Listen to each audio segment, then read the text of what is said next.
Hello friends, ಹೇಗಿದ್ದೀರಾ ಎಲ್ಲರೂ? ಇವತ್ತೊಂದು ಸ್ಪೆಷಲ್ ಲಾಗ್ ಮಾಡ್ತಿದ್ದೇನೆ. ತಪ್ಪದೇ ಫುಲ್ ವಾಚ್ ಮಾಡಿ, ಯಾಕಂದರೆ ನಿಮಗೂ ಕೂಡ ಒಂದು ಇಂಟ್ರೆಸ್ಟಿಂಗ್ ಆಗಿರ್ಬೋದು. ಸೊ ಈ ವಿಡಿಯೋದಲ್ಲಿ ಸ್ಪೆಷಲ್ ನಿಮಗೆ ಆಲ್ರೆಡಿ ತಮ್ನೇಲ್ ನೋಡಿದಾಗಲೇ ಗೊತ್ತಾಗಿರ್ಬೋದು. ನನ್ನ ಇಬ್ಬರು ಸಿಸ್ಟರ್ಸಿಗೆ mom to be surprise function ಮಾಡ್ತಿದ್ದೇನೆ. ಸೊ ಅದಕ್ಕೋಸ್ಕರ ಎಸ್ಟರ್ಡೇನೆ ಮನೆಯಲ್ಲೆಲ್ಲ ಮಾಡಿಕೊಂಡು ನಮ್ಮ ಅಮ್ಮನ ಮನೆಗೆ ಹೋಗುವ ಅಂತ. ಏನಿಲ್ಲ, ಒಂದು ಕೇಕ್ ಆರ್ಡರ್ ಮಾಡಿದ್ದೆ, ನಿನ್ನೆನೆ ಮಾಡಿದ್ದೆ. ಅದರೊಟ್ಟಿಗೆ ಪೈನಾಪಲ್ ಸೂಪ್ಲೆ ಮತ್ತು ಕಟ್ಲೆಟ್ ಎಲ್ಲ ಮಾಡ್ಕೊಂಡು ಹೋಗುವ ಅಂತ. ಯಾಕಂದರೆ ಖಾಲಿ ಒಂದು ಕೇಕ್ ಇದ್ದರೆ ಅಷ್ಟು ಚೆನ್ನಾಗಿರಲ್ಲ. ಮತ್ತು ಇದು ನೋಡಿ, ನನ್ನ ಮಾವೆಲ್ಲ ತಂದರು, ಪೈನಾಪಲ್ ಫ್ರೆಶ್ ಕ್ರೀಮು ಮತ್ತು ಜೆಲ್ಲಿ ಎಲ್ಲ ತಂದರು. ಇದು ಸ್ವಲ್ಪ ಹಾಳಾಗಿತ್ತು, ಮತ್ತು ಅವರು ಸ್ವಲ್ಪ ಕಡಿಮೆ ಮಾಡಿ ಕೊಟ್ರಂತೆ. ಸೊ ಎಲ್ಲ ಇವಾಗ ರೆಡಿ ಮಾಡಿ ಇಟ್ಕೊಂಡಿದ್ದೇನೆ, ರಾತ್ರಿ ಮಾಡುವ ಅಂತ. ಅದರೊಟ್ಟಿಗೆ ಸೈಡಲ್ಲಿ ನಮಗೆ ದೋಸೆ ಕೂಡ ಆಗಬೇಕಿತ್ತು. ಸೊ ಹಾಗೆ ಈರುಳ್ಳಿ ದೋಸೆ ಕೂಡ ಮಾಡಿಕೊಂಡೆ. ಆಮೇಲೆ ಏನಂದರೆ ಅವ್ರಿಗೇನು ಇಷ್ಟ ಆಗ್ತದೆ ಅದನ್ನು ನಾವು ಮಾಡಿದರೆ ಅವರಿಗೂ ಕೂಡ ಸ್ವಲ್ಪ ಖುಷಿ ಆಗ್ತದಲ್ವಾ. ಸೊ ಹಾಗೆ ನಾನು ಈಗ ಹೊರಗಿನ ಫುಡ್ಡು ತೆಗೆದುಕೊಂಡು ಹೋಗೋದಕ್ಕಿಂತ ನಾವೇ ಮಾಡೋದೆಲ್ಲ ಒಂದು ಇಂಟ್ರೆಸ್ಟಿಂಗ್ ಆಗಿರುತ್ತೆ. ಅದಕ್ಕೆ ನಾನೇ ಮಾಡುವಂತ ಪ್ಲ್ಯಾನ್ ಮಾಡಿದೆ. ಸೊ ಎಲ್ಲನೂ ನೈಟೇ ರೆಡಿ ಮಾಡಿಟ್ಕೊಂಡೆ. ನಾನು ಆಲ್ರೆಡಿ ಪೈನಾಪಲ್ ಸೂಪ್ಲೆದ್ದು ರೆಸಿಪಿ ನಾನು ಹಾಕಿದ್ದೇನೆ. ನಿಮಗೆ ಬೇಕು ಅಂತ ಅಂದರೆ ಡಿಸ್ಕ್ರಿಪ್ಷನ್ ಬಾಕ್ಸಲ್ಲಿ ಕೂಡ ಹಾಕಿದ್ದೇನೆ ನೋಡಿ. ಆಮೇಲೆ ದೋಸೆ ಎಲ್ಲ ಮಾಡಿದೆ ಮಿಡ್ಲಲ್ಲಿ. ರಾತ್ರಿ ಮಾಡಿದರೆ ತುಂಬ ಈಸಿ ಆಗ್ತದೆ, ಯಾಕಂದರೆ ಬೆಳಿಗ್ಗೆ ಆದರೆ ಕಷ್ಟ ಆಗೋದಿಲ್ಲ. ಯಾಕಂದರೆ ಹೋಗಬೇಕಲ್ವ ಮನೆಗೆ, ರೆಡಿ ಎಲ್ಲ ಕೆಲಸ ಮಾಡಿ ಹೋಗುವಾಗ ತುಂಬ ಲೇಟ್ ಆಗುತ್ತೆ ಅಂತ ರಾತ್ರಿನೆಲ್ಲ ಮಾಡಿಟ್ಕೊಂಡೆ. ಮತ್ತು ಇದು ಉಂಟಲ್ವ, ಇದು ಬೆಳಿಗ್ಗೆ ಮಾಡಿದ್ದು, ಬೇಗನೆ ಎದ್ದಲ್ಲ ಅದಕ್ಕೆ ರೆಡಿ ಮಾಡಿ ಇವಾಗ ಒಂದು 11 ಗಂಟೆಲ್ಲ ಆಗುವಾಗ ಇದನ್ನು ಫ್ರೈ ಮಾಡಲಿಕ್ಕೆ ಇಟ್ಟೆ. ಇದಕ್ಕೆ ನಾನು ರವೆ ಇದೆಯಲ್ವ ಅದನ್ನು ಕೂಡ ಆ್ಯಡ್ ಮಾಡ್ಕೊಂಡಿದ್ದೇನೆ. ನಾನು ಪ್ಲೈನಾಗಿ ಇದನ್ನು ಮಾಡೋದು, ಬಟ್ ಅಕ್ಕನಿಗೆ ಇಷ್ಟ ಅಂತ ರವೆ ಕೂಡ ಹಾಕ್ಕೊಂಡೆ. ಆಮೇಲೆ ನೋಡಿ, ಜೆಲ್ಲಿ ಕೂಡ ಮಾಡ್ಕೊಂಡಿದ್ದಲ್ವ ಅದನ್ನು ಇವಾಗ ಎಲ್ಲನೂ ಕಟ್ ಮಾಡಿಕೊಂಡು ಮಾಡಬೇಕು. ಈ ಪೈನಾಪಲ್ ಇದ್ದು ಸ್ವಲ್ಪ ತಿಕ್ಕಾಗಿತ್ತು, ಪರವಾಗಿಲ್ಲ, ತುಂಬ ಗಟ್ಟಿನೂ ಆಗಲಿಲ್ಲ ಅಷ್ಟು. ಇದನ್ನೆಲ್ಲ ಇವಾಗ ಕಟ್ ಮಾಡಿಕೊಂಡು ಅದಕ್ಕೆ ಹಾಕಬೇಕು. ಅದರೊಟ್ಟಿಗೇನು ಕೂಡ ಸ್ವಲ್ಪ ಕ್ಯಾಶ್ಯೂ ನಟ್ಸ್, ಆಮೇಲೆ ಇದು ದ್ರಾಕ್ಷಿ ಇದೆಯಲ್ವ ಅದನ್ನೆಲ್ಲ ಕೂಡ ಹಾಕಿದ್ದೆ. ನಾನು ಮಿಕ್ಸ್ ಮಾಡಲಿಲ್ಲ, ಯಾಕಂದರೆ ಮನೆಗೆ ಹೋದ ಮೇಲೇ ಇದನ್ನು ಮಿಕ್ಸ್ ಮಾಡುವ ಅಂತ. ಸೊ ಅಷ್ಟರವರೆಗೆ ಮತ್ತೇನು ಆಗೋದು ಬೇಡ ಅಂತ ಫ್ರಿಜ್ಜಲ್ಲಿ ಅದನ್ನು ಹಾಗೆ ಇಟ್ಬಿಟ್ಟೆ. ಇವಾಗ ಫಸ್ಟ್ ಟ್ರಿಪ್ ಇದ್ದೊಂದು ಕಟ್ಲೆಟ್ ಆಯಿತು. ಇದು ಸೆಕೆಂಡ್ ಟ್ರಿಪ್ ಕೂಡ ಇನ್ನು ಆಗಬೇಕು. ನಾನು ಹೇಳಿದ್ನಲ್ವ, ರವೆ ಆದರೆ ಸ್ವಲ್ಪ ಲೇಟ್ ಆಗ್ತದೆ ಮತ್ತು ತುಂಬ ಕ್ರಿಪ್ಸಿನೂ ಕೂಡ ಆಗ್ತದೆ ಈ ಥರ ಮಾಡಿದರೆ. ಕೆಲವೊಬ್ಬರು ಹಾಕ್ತಾರೆ ಮತ್ತು ಕೆಲವೊಬ್ಬರು ಬ್ರೆಡ್ಡಿದ್ದು ಪೌಡರಲ್ಲಿ ಇದೆಯಲ್ವ ಅದನ್ನು ಕೂಡ ಹಾಕ್ಕೊಳ್ತಾರೆ. ಇವಾಗ ಇದಾಯಿತು. ನಾನು ಎರಡನೇದು ನಾನು ರೆಡಿಯೆಲ್ಲ ಆದ ನಂತರ ಬಂದು ಬಾಕ್ಸಿಗೆ ಹಾಕ್ಕೊಂಡೆ. ಹೇಗೋ ಇವಾಗ ಬಿಸಿ ಇರ್ತದೆ ಮತ್ತು ತಣ್ಣಗಾಗ್ತದೆ ಅದು. ಇಲ್ಲಿಂದ ನನ್ನ ಮನೆಗೆ ಹೋಗುವಾಗ ಅದು ಹೇಗೋ ತಣ್ಣಗಾಗ್ತದೆ ಅಂತ ಗೊತ್ತುಂಟು, ಬಟ್ ನನಗೆ ಮನೆಗೆ ಹೋದ್ಮೇಲೆ ಮಾಡಲಿಕ್ಕೆ ಟೈಮ್ ಇಲ್ಲ. ನಾವು ಮಧ್ಯಾಹ್ನಕ್ಕೆ ಮನೆಗೆ ಹೋಗುವುದಂತ ಡಿಸೈಡ್ ಮಾಡಿದ್ವಿ. ಮತ್ತು ಅದಾದಮೇಲೆ ಇದೆಲ್ಲ ಮಾಡುವ ಅಂತ, ಏನು ಫಂಕ್ಷನ್ ಇದೆಯಲ್ಲ ಮಾಮ್ ಟು ಬಿದ್ದು ಫಂಕ್ಷನ್. ಸೊ ಇವಾಗ ಇದನ್ನೆಲ್ಲ ಹಾಕ್ತಿದ್ದೀನಿ. ಮತ್ತು ಏನು ವಿಶೇಷ ಅಂದರೆ, ಇವಾಗ ರಜೆ ಇದೆಯಲ್ವಾ, ಅಕ್ಟೋಬರ್ ಸೀಸನಲ್ಲಿ ದಸರಾ ರಜೆ ಸಿಕ್ಕಿದೆ ಎಲ್ರಿಗೂ. ಮನೆಯಲ್ಲಿ ಎಲ್ಲರೂ ಇದ್ದಾರೆ, ಹಾಗೆ 3 ಡೇಸಿಗೆ ಹೋಗಿ ಬರುವ ಅಂತ, ಜಾಸ್ತಿ ನಿಲ್ಲೋದಿಲ್ಲ. ಮತ್ತು ಇಲ್ಲೂ ಕೂಡ ನನ್ನ ಹಸ್ಬೆಂಡ್ ಫ್ಯಾಮಿಲಿಯಲ್ಲಿ ಫಂಕ್ಷನ್ ಎಲ್ಲ ಇದೆ. ಎಲ್ಲರೂ ಇರುವಾಗ ಒಂಥರ ಖುಷಿ ಅಲ್ವಾ, ಒಟ್ಟಿಗೆ ಸೇರ್ತಾರೆ ಅಂತ.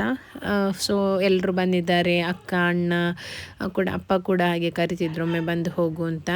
ಹಾಗೆ ನಾನು ಇವತ್ತು ಹೋಗು ಅಂತ ತೀರ್ಮಾನಿಸಿದೆ. ಮತ್ತು ನೋಡಿ, ಇವಾಗ ಸೂಪ್ಲೆ ಮತ್ತು ಕಟ್ಲೆಟೆಲ್ಲ ಇದೆಯಲ್ವ ಅದನ್ನು ಅತ್ತೆ ಒಂದು ಕವರಿಗೆಲ್ಲ ಹಾಕ್ತಿದ್ದಾರೆ. ಮತ್ತು ಬೇರೆ ಬೇರೆ ಬೇಡ ಅಂತ ಅಂದ್ಕೊಂಡೆ ನಾನು. ಇವಾಗ ನಾವು ಎಲ್ಲರೂ ಕೂಡ ಹೋಗ್ತಿದ್ದೇವೆ. ನನ್ನಲ್ಲಿ ಡ್ರಾಪ್ ಮಾಡಿ ಮತ್ತು ಅವರು ಬ್ಯಾಕ್ ಟು ರಿಟರ್ನ್ ಆಗ್ತಾರೆ ಅವರು. ಆಮೇಲೆ ಏನು ಹೋದ್ವಿ, ನಾವು ರೆಡಿಯೆಲ್ಲ ಆದ್ವಿ. ನಾನು ಮತ್ತು ನನ್ನ ಮಗಳು ಎಲ್ಲರೂ ಕೂಡ ರೆಡಿ ಆದ್ವಿ. ರೆಡಿ ಆದ ನಂತರ ತುಂಬ ಮಳೆ ಬರ್ತಿತ್ತು, ಸ್ವಲ್ಪ ಹೊತ್ತಲ್ಲೇ ನಿಂತು ಮತ್ತೆ ಹೋದ್ವಿ. ಇವಾಗೆಲ್ಲ ಕಡೆ ನೋಡಿದ್ರು ವೇಷ ಹಾಕೋದು ಅದು ಇದೆಯಲ್ವ ಅದನ್ನೆಲ್ಲ ಮಾಡ್ತಿದ್ದಾರೆ. ನಾವು ಹೋಗುವಾಗ ಒಂದು 12 ಅಡಿ ಏನೋ ಆಗಿರಬೇಕು. ನಾನು ಕೇಕ್ ಅವರಿಗೆ ಫೋನ್ ಮಾಡಿ ಇಟ್ಕೊಂಡೆ. ಕೇಕ್ ಆರ್ಡ್ರ್ ಮಾಡಿದ್ದು ನಾನು ನನ್ನ ನೇಟಿವಲ್ಲಿ. ಸೊ ಕೇಕಲ್ಲ ತಂದೆ ಕಾರಲ್ಲಿ ಹೋಗುವಾಗ. 2 ಕೇಕ್ ಇತ್ತು, ಇಬ್ಬರಿದ್ದಾರಲ್ವಾ. ಸೊ ಕೈಯಲ್ಲೇ ಇಟ್ಕೊಂಡೆ. ಮತ್ತು ಅದು ಆ ಕಡೆ ಈ ಕಡೆ ಅದರದ್ದು ಶೇಪ್ ಔಟ್ ಆಗ್ತದಲ್ವಾ. ನೋಡಿ ಮಳೆ ತುಂಬ ಬರ್ತಿದೆ. 2 ದಿವಸ ಮಳೆ ಉಂಟಂತ ಹೇಳ್ತಿದ್ದಾರೆ. ಆಮೇಲೆ ಮನೆಗೆ ಹೋದ್ವಿ. ಅಮ್ಮ ಬಿರಿಯಾನಿ, ಕಬಾಬ್ ಮತ್ತು ಮಾವನಿಗೆ ವೆಜ್ ಕರಿ ಅದನ್ನೆಲ್ಲ ಮಾಡಿದರು. ಇವಳು ನೋಡಿ ಸುಮ್ಮನೆ ಇಟ್ಕೊಳ್ತಾಳೆ ಏನೆಲ್ಲ ಬೇಕು ಅಂತ, ಬಟ್ ತಿನ್ನೋದಿಲ್ಲ ಅವಳು ಕೂಡ. ಆಮೇಲೆ ಎಲ್ಲ ಆಯಿತು. ಅತ್ತೆ ಮಾವೆಲ್ಲ ಹೋದ್ರು, ಅವರು ಲೇಟ್ ಆಗ್ತದೆ ಅಂತ. ಆಮೇಲೆ ಒಂದು ಸಂಜೆ ಆಗುವಾಗ ನಾವೆಲ್ಲ ರೆಡಿ ಮಾಡಿದ್ವಿ. ಮತ್ತು ನನ್ನ ದೊಡ್ಡ ಅಕ್ಕ ಅವರಿಬ್ಬರಿಗೆ ಡ್ರೆಸ್ ತೆಗೆದಿದ್ಲು, ಪರ್ಚೇಸ್ ಮಾಡಿದ್ಲು ಅವಳ ಒಂದು ಇದರಲ್ಲಿ ಡ್ರೆಸ್ ಇರಲಿ ಅಂತ. ಇವಾಗ ನಾನೆಲ್ಲ ಓಪನ್ ಮಾಡ್ತಿದ್ದೇನೆ. ಮನೆಯಲ್ಲಿ ಮಕ್ಕಳೆಲ್ಲ ಇದ್ರಲ್ವಾ, ಅವರಿಗೆ ತುಂಬ ಖುಷಿ. ಯಾಕಂದರೆ ಎಲ್ಲರೂ ಹಾಗೆ ಅಲ್ವಾ, ಈ ಕೇಕ್ ಮತ್ತು ಈ ಕಟ್ಟಿಂಗ್ ಇದನ್ನೆಲ್ಲ ಮಾಡೋದು ಅಂದರೆ ಅವರಿಗೂ ಒಂಥರ ಇಂಟ್ರೆಸ್ಟ್ ಆಗ್ತಿರ್ತದೆ. ಸೊ ನಾನಿವಾಗ ಅದನ್ನೆಲ್ಲ ಓಪನ್ ಮಾಡ್ತಿದ್ದೇನೆ. ಓಪನ್ ಮಾಡುವಾಗಲೇ ತುಂಬ ಬೊಬ್ಬೆ ಅವರದ್ದು. ಮತ್ತು ನಾನು ಏನು ಮಾಡಿದೆ ಅಂದರೆ 2 ಕೇಕ್ ಮಾಡಿದ್ದೆ. ಒಂದು 1/2 kg ಮತ್ತೊಂದು 1 kg. ಎಲ್ಲರೂ ಇರ್ತಾರಲ್ವ, 2 ಇರಲಿ ಅಂತ. ಮತ್ತು ಇಬ್ಬರಿಗಾದರೆ ತುಂಬ ಚೆನ್ನಾಗಿ ಕಾಣ್ತದೆ ಫೋಟೋದಲ್ಲಿ ಅಲ್ವಾ ಮಾಡುವಾಗ. ಒಂದು ಪೈನಾಪಲ್ ಫ್ಲೇವರ್ ಮಾಡಿದ್ದೆ, ಮತ್ತೊಂದು ಯಾವುದು ಇದು ವೈಟ್ ಫಾರೆಸ್ಟ್. ನನಗೆ ಇದು 2 ಇಷ್ಟ ಆಗ್ತದೆ ನನಗೆ, ಅದಕ್ಕೆ ನಾನು ಮಾಡಿದ್ದೆ. ಮತ್ತು ಸವಿತಾ ಕೇಕ್ ಗೊತ್ತುಂಟು, ಉಪ್ಪಿನಂಗಡಿಯಲ್ಲಿ ತುಂಬ ಒಳ್ಳೆಯದು ಮಾಡ್ತಾರೆ ಕೇಕ್. ಮತ್ತು ಅವ್ರದ್ದೆಲ್ಲ ತುಂಬ ಆಗಿದೆ ಇವಾಗ. ಅಲ್ಲಿದ್ದೇ ನಾನು ಮಾಡೋದು, ಒಳ್ಳೆಯ ಟೇಸ್ಟ್ ಇರುತ್ತೆ ಅವರದ್ದೆಲ್ಲ. ಆಮೇಲೆ ಇವಾಗ ಇದನ್ನೆಲ್ಲ ತೆಗೆದಿಟ್ಟಿದ್ದೇನೆ. ಮತ್ತು ನಾವು ಹೊರಗೇನೆ ಮಾಡಿದ್ವಿ. ಮತ್ತು ನನಗೆ ಅಂಗಳದಲ್ಲಿ ಮಾಡಬೇಕು ಅಂತ ಇತ್ತು, ಮತ್ತು ಮಳೆ ಎಲ್ಲ ಬರ್ತಿತ್ತಲ್ವ, ಸೊ ಬೇಡ ಅಂತ ಅಂದ್ಕೊಂಡೆ. ಎಲ್ಲರೂ ಹೇಳಿದರು ಬೇಡ, ಹೊರಗೇನೆ ಮಾಡಿಬಿಡುವ ಅಂತ ಸಿಟ್ಔಟಲ್ಲಿ. ಸೊ ಇವಾಗ 2 ಕೇಕ್ ಇಟ್ಟಾಯಿತು. ಅಲ್ಲೇ ಸೆಟ್ಟಿಂಗ್ ಎಲ್ಲ ಮಾಡಬೇಕಲ್ವಾ. ಸೊ ನಾನು ಪ್ಲೇಟಲ್ಲೆಲ್ಲ ಹಾಕ್ಕೊಳ್ತಿದ್ದೇನೆ. ಇವಾಗ ನೋಡಿ 2 ಪ್ಲೇಟಲ್ಲಿ ಕೂಡ ಹಾಕ್ಕೊಂಡೆ. ತುಂಬ ಮಾಡ್ಕೊಂಡು ಬಂದಿದ್ದೆ, ಯಾಕಂದರೆ ಎಲ್ರಿಗೂ ಬೇಕಾಗ್ತದಲ್ವ ಹಾಗೆ. ಮತ್ತು ಬ್ಯಾಕ್ಗ್ರೌಂಡ್ ಸೌಂಡ್ ಸ್ವಲ್ಪ ನಿಮಗೆ ಇರಿಟೇಟಿಂಗ್ ಅನಿಸಿದರೆ ಅದು ಅವಾಯ್ಡ್ ಮಾಡಿ. ಯಾಕಂದರೆ ಎಷ್ಟು ಟ್ರೈ ಮಾಡಿದರೂ ಕೂಡ ಅದಾಗ್ತಾ ಇಲ್ಲ. ಮಕ್ಕಳೆಲ್ಲ ಬೊಬ್ಬೆ ಹಾಕುವುದು ಕೇಳ್ತದೆ. ಇವಾಗ ಆಯಿತು, ಇದನ್ನೆಲ್ಲ ಮಾಡ್ತಿದ್ದೇನೆ ನೋಡಿ. ಒಬ್ಬಳಿಗೆ 8 ಮಂತ್ ಆಯಿತು, ಒಬ್ಬಳಿಗೆ 7 ಮಂತ್. ಸೊ ಒಟ್ಟಿಗೆ ಮಾಡುವ ಅಂತ ನಾನು ಹೇಳಿದ್ನಲ್ಲ, ಬೇರೆ ಬೇರೆ ಬೇಡ ಅಂತ. ಮತ್ತು ನಮಗೆ ಬೇಕಾದಾಗೆ ಅಮ್ಮನ ಮನೆಗೆ ಬರಲಿಕ್ಕಾಗೋದಿಲ್ಲ. ಅಂದರೆ ಎಲ್ರಿಗೂ ಮಕ್ಕಳಿಗೂ ಸ್ಕೂಲೆಲ್ಲ ಇರ್ತದಲ್ವಾ, ಸೊ ಅವರಿಗೂ ಕೂಡ ಆಗೋದಿಲ್ಲ ಅದಕ್ಕೆ. ಆಮೇಲೆ ಹಾಗೆ ಮತ್ತು ನನ್ನ ದೊಡ್ಡಕ್ಕ, ನಾವಿಬ್ಬರು ಸೇರಿ ಮಾಡಿದ್ದು, ನನ್ನ ದೊಡ್ಡಕ್ಕ ಮತ್ತು ನಾನು. ಮತ್ತಿಬ್ಬರಿಗೆ ಅಂದರೆ ಅವಳು ಕೂಡ ತಂದಿದ್ಲು ಸ್ವೀಟ್, ಐಸ್ ಕ್ರೀಮ್ ಎಲ್ಲ ಅವಳು ತಂದಿದ್ಲು. ನಾನು ಇದನ್ನು ಮಾಡ್ಕೊಂಡು ಬಂದಿದ್ದೆ. ಸ್ವೀಟ್ ಕೂಡ ಇಡ್ತಿದ್ದೇನೆ, ಇದನ್ನು ಹಾಗೆ ಇಡ್ತಿದ್ದಾಳೆ. ಈ ಥರ ಸ್ವೀಟ್ ಇದ್ದರೆ ತುಂಬ ಚೆನ್ನಾಗಿ ಕಾಣ್ತದಲ್ವ, ಮತ್ತು ಅವರಿಗೂ ಇಷ್ಟ ಇರ್ತದೆ.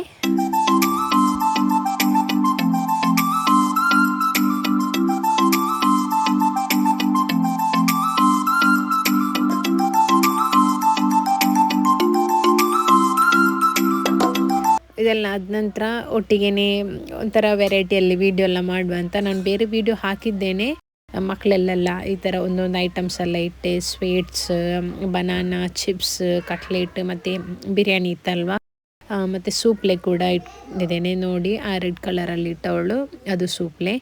ಇವಾಗ ಎಲ್ಲ ಮಾಡ್ತಿದ್ದೇನೆ ನೋಡಿ.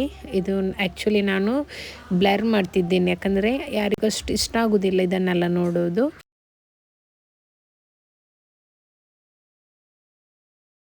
ಆಮೇಲೆ ಇಬ್ಬರು ಕೂಡ ಕೇಕನ್ನು ಕಟ್ಟಿಂಗ್ ಮಾಡಿಕೊಂಡ್ರು, ಎಕ್ಸ್ಚೇಂಜ್ ಮಾಡಿಕೊಂಡ್ರು.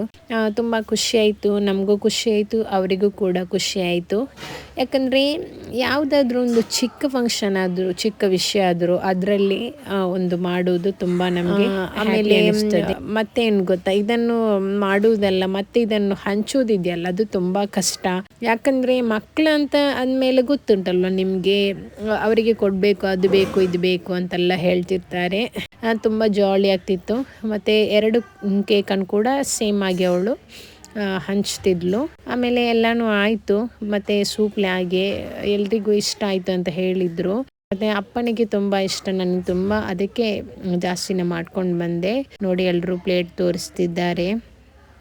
ಕೇಕ್ ಕೂಡ ಹಾಗೆ ತುಂಬ ಟೇಸ್ಟಿಯಾಗಿತ್ತು ಆ್ಯಂಡ್ ಸೊ ಯಮ್ಮಿ. ಮಳೆ ಬಂದು ನಿಂತಿತ್ತು ನೋಡಿ ಇವಾಗ ಯಾವ ಥರ ಇದೆ ಅಂತ ವೆದರೆಲ್ಲ. ಆಮೇಲೆ ನನ್ನ ಮಗಳು ಕೂಡ ಹಾಗೆ, ಅವಳಿಗೂ ಕೂಡ ಕೇಕ್ ಕೊಟ್ಟೆ ನಾನು. ಅವಳು ನನ್ನ ಅಮ್ಮನ ಜೊತೆ ಅವಳು ಕೂಡ ಹೋಗಿ ತಿಂತಿದ್ಲು. ಅವಳಿಗೆ ಕೊಡ್ತಿದ್ರು ಅಮ್ಮ. ಅವಳಿಗೆ ಸಲ ಏನಾಗ್ತದೆ ಅಂದರೆ, ನಮ್ಮ ಮನೆಗೆ ಬಂದರೆ ನಮ್ಮ ಮನೆಯಲ್ಲಿ ಯಾರನ್ನು ಕೂಡ ಅವಳಿಗೆ ಪರಿಚಯ ಇರೋದಿಲ್ಲ. ಅಂದರೆ ಒಂದು ಗಂಟೆ ಎಲ್ಲ ಆದ ನಂತರ ಅವಳಿಗೆ ಪರಿಚಯ ಆಗೋದು, ಆ ಥರ ಅವಳು, ಗೊತ್ತಾಯ್ತಾ. ಸೊ ಫೈನಲಿ ಎಲ್ಲನೂ ಆಯಿತು ಫಂಕ್ಷನ್ ಎಲ್ಲ. ಅಂದರೆ ಒಂದು ಸಿಂಪಲ್ಲಾಗಿ ಮಾಡಿದ್ವಿ. ಮಕ್ಕಳಿಗೆಲ್ಲ ತುಂಬ ಖುಷಿ, ಐಸ್ ಕ್ರೀಮ್ ಮತ್ತು ಕೇಕೆಲ್ಲ ಒಟ್ಟಿಗೆ ಸಿಕ್ತಲ್ವ. ಆಮೇಲೆ ಎಲ್ಲ ಆಯಿತು. ನಾನು ಲಾಸ್ಟಿಗೆ ಅವರದ್ದು ಫೋಟೋಶೂಟ್ ಎಲ್ಲ ಮಾಡಿದೆ. ಸೊ ಇವಾಗ 2 ದಿವಸ ಮಳೆ ಇದೆ ಅಂತ ಹೇಳ್ತಿದ್ದಾರಲ್ವಾ, ಹಾಗೆ.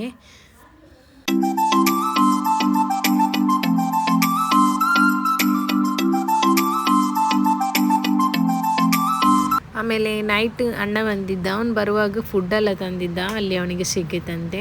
ಹಾಗೆ ಚುರುಮುರಿ ಕೂಡ ಹಾಗೆ ಅದನ್ನು ಕೂಡ ತಂದಿದ್ದ. ಅದು ಮತ್ತು ಏನು ಗಟ್ಟಿ ಇರಲಿಲ್ಲ, ಆದರೂ ಟೇಸ್ಟ್ ಇತ್ತು ಸ್ವಲ್ಪ ಎಲ್ರಿಗೆ, ಮತ್ತು ಅದನ್ನು ಕೊಟ್ವಿ. ಸೊ ಇವಿಷ್ಟು. ನಿಮಗೂ ಕೂಡ ಈ ವಿಡಿಯೋ ಇಷ್ಟ ಆದರೆ ಆದಷ್ಟು ಲೈಕ್ ಮಾಡಿ, ಶೇರ್ ಮಾಡಿ. ಇನ್ನು ಹೊಸ ಹೊಸ ವಿಡಿಯೋದೊಂದಿಗೆ ನಿಮ್ಮ ಮುಂದೆ ಬರ್ತೇನೆ. ಇನ್ನು ಇದೇ ಇಂಟ್ರೆಸ್ಟಿಂಗ್ ಆಗಿರೋದು. Until watch my video. Thank you. Bye.